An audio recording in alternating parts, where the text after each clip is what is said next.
Bom dia, amigos e amigas, povo e pova, gente boa em todos os lugares do Brasil. Hoje, Dia Nacional da Bandeira do Brasil. Obrigado a vocês aí que estão do outro lado. Não esqueça de deixar seu comentário, dar seu like e se inscrever em nosso canal.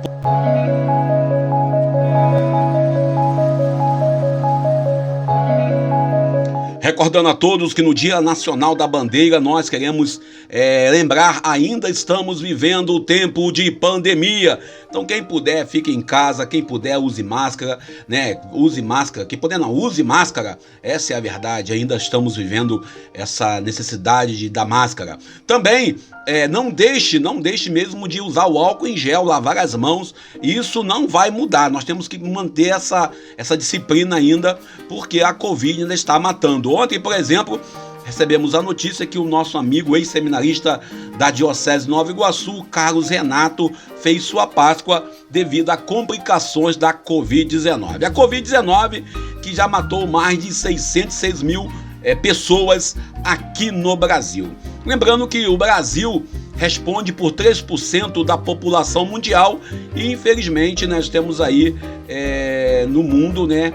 No Brasil, por exemplo, nós temos aí um número, né, muito alto de vítimas. É o segundo país com o maior número de vítimas no mundo. Essa é a verdade. A gente comparar as mortes na Índia e comparar as mortes no Brasil é uma vergonha. Ou seja, o que a Índia fez diferente? Lá não teve um presidente negacionista. Ainda falando em presidente, ele está lá em Dubai, agora está em Catar. Vai se catar o Bolsonaro, né? Essa é a verdade.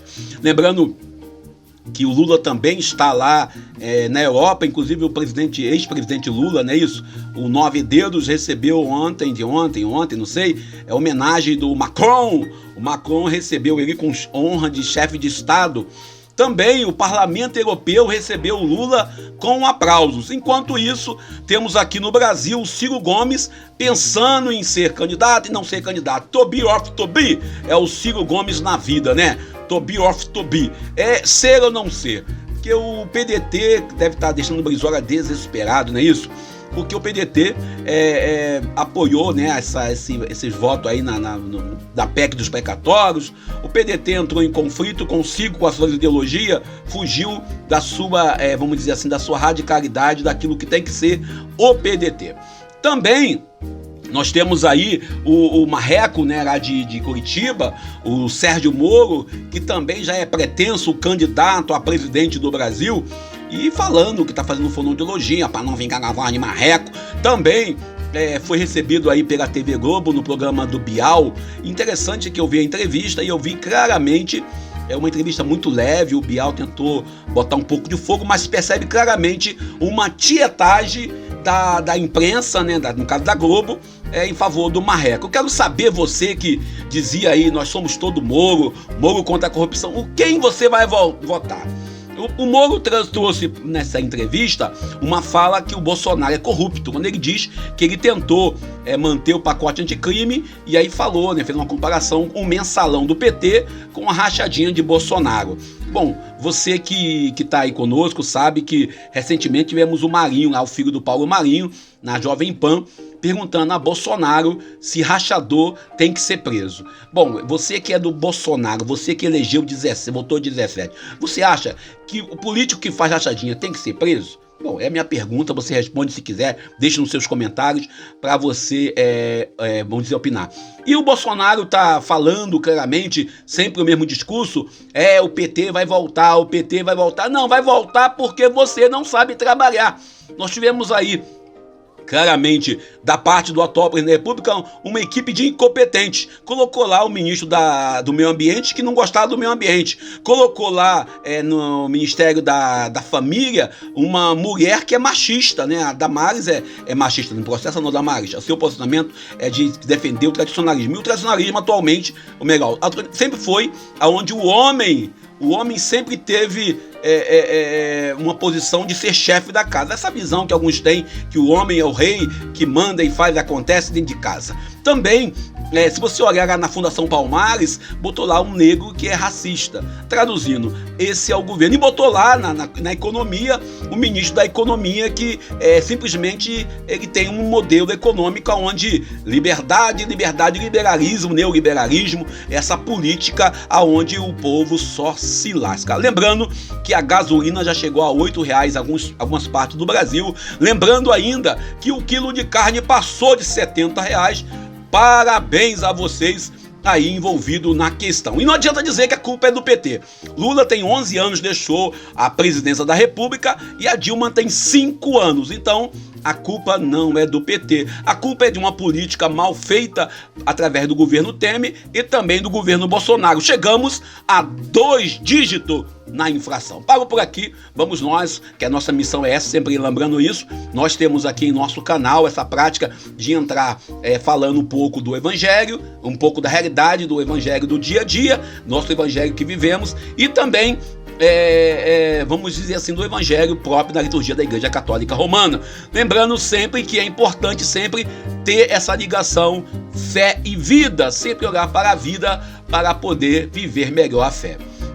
Lembrando que o evangelho de hoje, o evangelho de Lucas, capítulo 19, versículo 45 ao 48, é a continuação do evangelho de ontem. Ontem, Jesus chegando a Jerusalém, ele se emocionou e chegou a chorar. Lucas traz para nós, a exemplo também de Mateus e Marcos, né? Traz para nós e também João, esse momento da chegada em Jerusalém. E novamente, você vê lá no evangelho de João, a entrada de Jesus em Jerusalém acontece. E essa cena, né?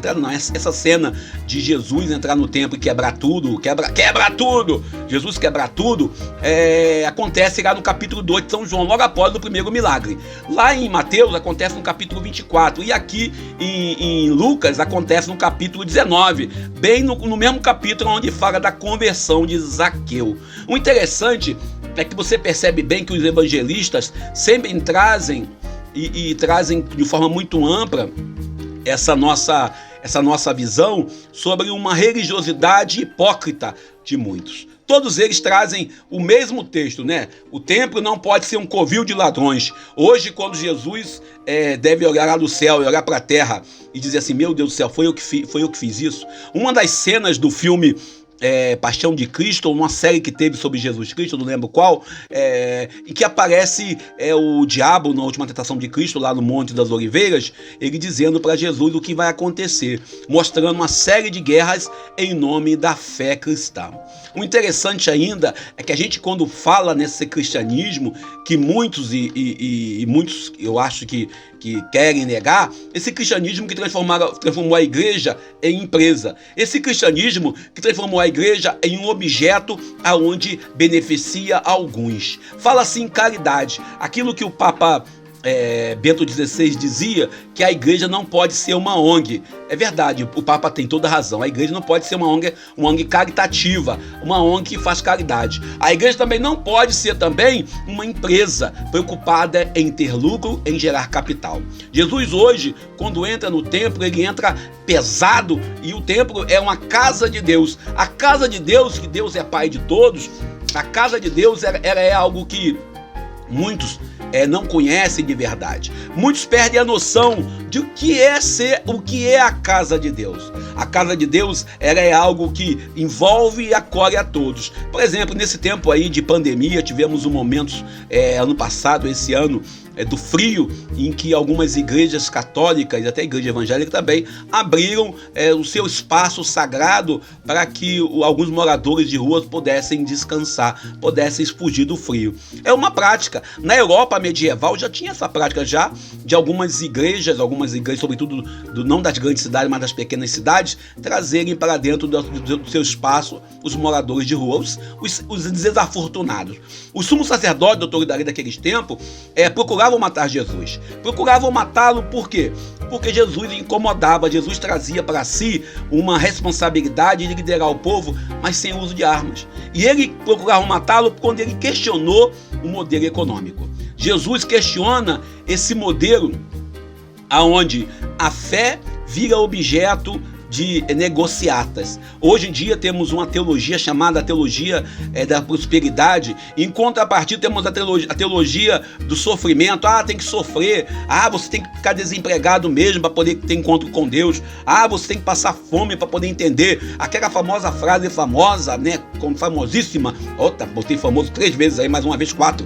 E a gente lembra sempre, quem não vem pelo amor, vem pela dor. Deus jamais quer castigar seus filhos.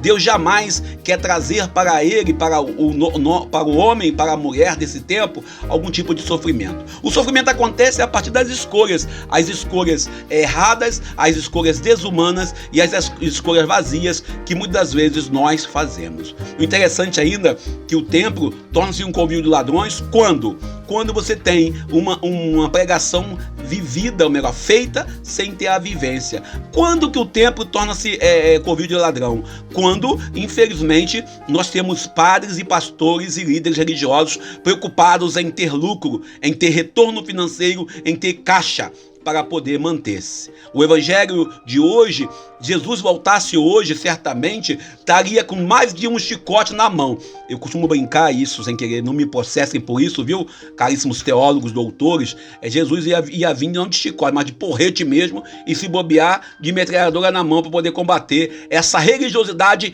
empresarial que nossas igrejas se tornaram. Está escrito não apenas a profecia que determinam esse comportamento de Jesus, e nós devemos imitar o modelo de Jesus. Outro dia, uma pessoa de uma paróquia aqui da Diocese de Nova Iguaçu me ligou reclamando, falando da preocupação em que alguém da comunidade estava preocupado em ter um retorno financeiro de um evento que aconteceu, de uma festa, né? E eu falava, olha, eu não posso opinar porque são questões, mas de fato nenhum evento da igreja deveria ser para obter lucro, visar lucro, apenas o lucro, mas sim para fim determinado. Por exemplo, se você faz um bingo, bingo não pode, um festival de prêmios, se você faz lá qualquer evento, ele tem que ser para uma determinada função. Por exemplo, final do ano chegando, sabemos que temos que pagar 13º de funcionários, sabemos que temos os encargos, etc e tal. Então é comum algumas paróquias, algumas igrejas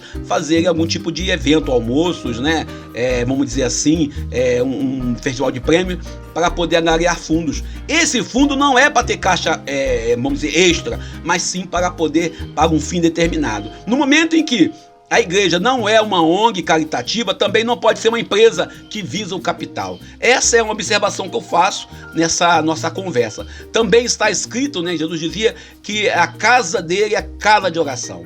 O sumo sacerdote, assim como os chefes de hoje, como os padres, os bispos, os pastores, os diáconos, os líderes de comunidade, leigos, veem esse tipo de comando de Jesus de forma muito neutra, falando, tá vendo os fariseus? Olhem bem como é que vocês estão agindo hoje na sua prática pastoral. Quem escutava Jesus certamente o escutava e via Jesus com um coração muito simples e disposto a experimentar a realidade que vivia. Mas diante da injustiça, diante daquilo que estava acontecendo, ele não teve opção a não ser irritar-se e profundamente entrar de forma que entrou, fazendo valer a lei da descontrole emocional. Não me processem por causa disso também. Jesus, ele perde o controle emocional e sai de forma muito abrupta, agindo contra aquele sistema que lá estava, contra aquela situação que estava. Lembrando que o templo em Jerusalém, ele tinha o seguinte, nenhum dinheiro que não era dinheiro do templo podia entrar. Então, se você vinha com dinheiro romano, você tinha que passar na casa de câmbio que fora do templo, trocar pelo dinheiro do templo. Ou seja, a gente sabe claramente que havia toda uma indústria que acontece em alguns lugares no mundo, toda uma indústria que é do capital e da economia para a fim de lucrar em cima do pequeno, do pobre, do lascado.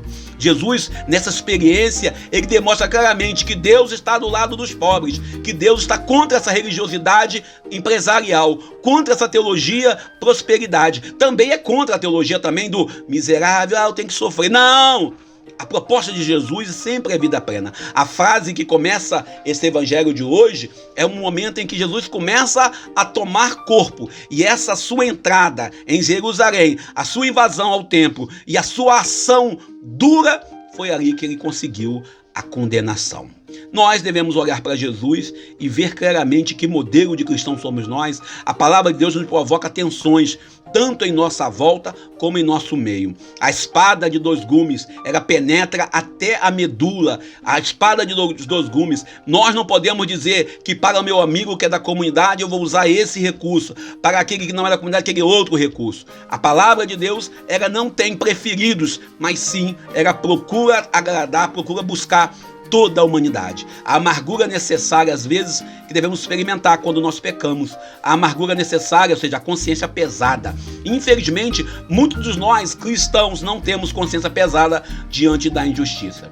Manter-se fiéis à palavra de Deus, manter-se fiel à proposta de Jesus, impõe claramente uma adesão ao reino. Um reino que é de todos, um reino que não exclui, um reino que traz para nós uma vida nova, uma vida plena. Há uma necessidade muito grande que nós trazemos aí, que Jesus traz para nós uma certeza. Não tem como ser cristão pela metade. Não tem como ser cristão mais ou menos.